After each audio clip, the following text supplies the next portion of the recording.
Hi everyone, Sajid Amit here, and welcome to my quick impressions video of the Fur Audio Xenon 6, which I bought with my own money from Jabin Audio in Singapore when I was there for CanJam. CanJam was a phenomenal experience, guys. It was a blast, and I really urge all of you to check out some CanJam because it's not just about buying gears, which was, of course, part of the experience for me because I bought this and I bought 4 or 5 other IEMs. But it's also because of the warmth and friendliness and friendships you make, which is just, I think, overwhelming and you have to experience it to understand it. So I bought these with my own money. The funny thing is that the first time I heard them was late last year at a store in Bangkok, which was a relatively quiet environment. And I was using source that I was acquainted with, but I did not like them on first listen. I thought they were too mid-bassy, too bloaty in the mid-bass, too warm, and a bit too dark for me, a bit too colored for me. So I did not like them. Little did I know that it was the stock tips that was holding the sound back. Fast forward to CanJam Singapore 2023, and I checked them out at the Fur Audio booth, and Vlad hooked me up with these Symbio tips from Mandarin, and voila, the mid-bass bloat was gone. So there's still a mid-bass presence, but the extra bloat and thickness is just eliminated with these tips. So I highly urge all of you Fur Audio owners and those that are planning to buy the XE6 to check these out. They really worked out for me. And it could well be the case that you could like the Fur Audio XE6 sound, even with the stock tips, and all power to you if that's the case. But I needed these tips, guys, and they were not easy to find. So this particular pair comes from a friend of mine, Maddie in Singapore. A shout out to you, Maddie. And I got a second pair that my friend at Zeppelin, Jeremy, hooked me up with. A big shout out to you, Jeremy and Zeppelin. But these I bought with my own money from Jabin after checking them out at the Fur Audio booth.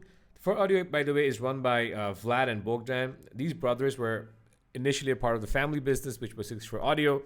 But from what I understand, these are the innovative brains of the company. Basically, Vlad and Bogdan, and so they've taken a lot of the innovation now, and they've started their own company. And Fur Audio has some of the most innovative products, as is evident from this kinetic bass stuff that's going on with this grill and open venting system. Is just phenomenal, guys. So, and of course, they have a tweakable option because they have modules as well. And Atom modules is what they call them. And from what I understand, they're also behind the Apex work that 6 for Audio put out. So with that disclaimer out of the way, and having shared the fact that these tips make a world of a difference, guys, let's just jump right into specs and talk about sound. So specs wise, these face plates are a beauty. They have a mixture of carbon fiber and gold foil in them, protected by sapphire glass. Slightly on the heavier side, but not too heavy. I did wear them to my sleep, and I wore them for 4 hours straight on a flight back from Singapore.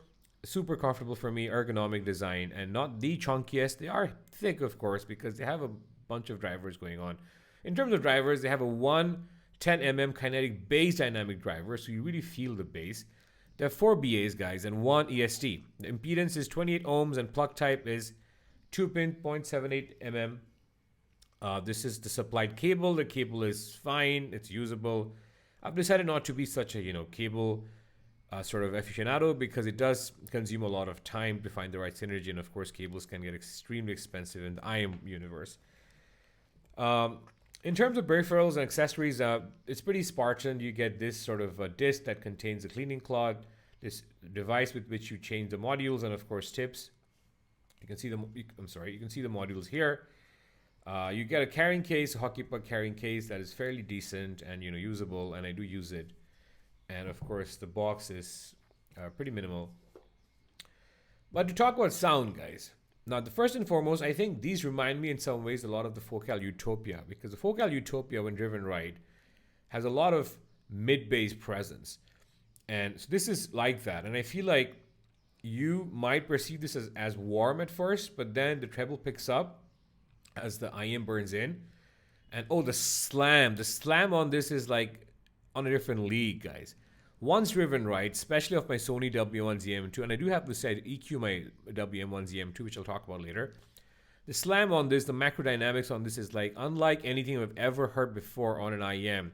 It beats anything I've heard on headphones, I think, guys, if driven right? Like this slam is more visceral than I've heard on the LCD4, and I dare say on the Biz 1266 Phi TC as well, because I mean, you feel the slam, like you feel the air coming out of these vents, and it's just amazing. And it doesn't bloat up the mid-range. The mid-range is fairly natural and beautiful. It's warm, it's lush.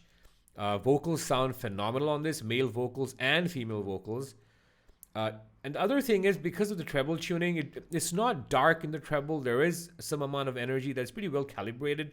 So electric guitars have this bite.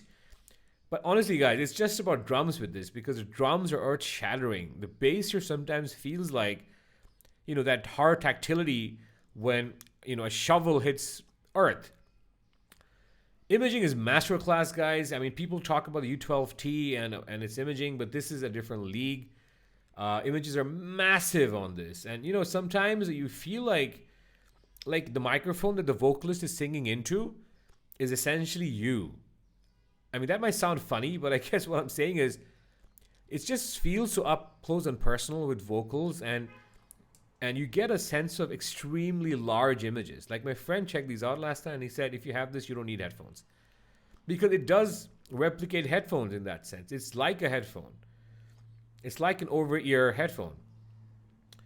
In any case, so I hate tip rolling, guys, and I have fat fingers, which, makes tip rolling difficult. But I do love these tips, and I wish Vlad and Bogdan would maybe do a Twitter announcement or something so that people knew about these tips, because these were the only types of tips they were carrying. And every for audio IM you can try, or you could try at their booth, was with these tips, and they made a world of difference, guys. I love these IM so much that I bought the KR5, which is a bit different in terms of tuning. And I will talk about the KR5 separately, and I'll do another video comparing the bass slam and bass, of course, with this, and the Sony Z1R, the Legend Evo, and the KR5, because those 4 IMs I feel like a lot of people perceive to be among the bassiest and most punchy. So that's it, guys. Very early impressions. I mean, they're a supreme winner. I mean, technically they're up there with anything I've ever heard, up there with the Jewel as well. It's a modern classic, guys. It's a modern classic. But stay tuned for future discussions and reviews and comparisons using this IM, the Fur Audio Xenon 6.